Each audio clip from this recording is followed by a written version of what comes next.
కలిగి ఆ మందిరము పరిశుద్ధ మందిరము కాబట్టి ఆ మందిరములో నీవు నీ ప్రవర్తన జాగ్రత్త కలిగి ఉండమన్నాడు. ఆయన నీవు మందిరములకు పోవునప్పుడు నీవు ఇంటికాడ ఉండి మందిరానికి పోవక ముందు ఇంట్లో ఉండి యేసయ్యా నేను ఈరోజు మందిరానికి వెళ్తున్నాను, నన్ను పవిత్రపరుచు పరిశుద్ధపరుచు, నాతో మాట్లాడండి. అక్కడ ఏం మాట్లాడతారో ఆ మందిరములకు వెళ్ళినప్పుడు నా ప్రవర్తన జాగ్రత్తగా నేను చూసుకోవడానికి సాయం చేయండి.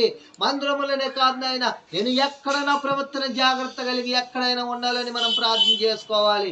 నీవు మందిరమునకు పోవునప్పుడు నీ ప్రవర్తన చాలా జాగ్రత్త కలిగి చూసుకోవాలి. చాలా చాలా జాగ్రత్త కలిగి ఉండాలి. మన తీరు చాలా జాగ్రత్తగా ఉండాలి. మందిరంలో దేవుణ్ణి ఆరాధించినప్పుడు చాలా పరిశుద్ధత కలిగి పవిత్రం కలిగి పరిశుద్ధత కలిగి మనం ఆరాధించాలి.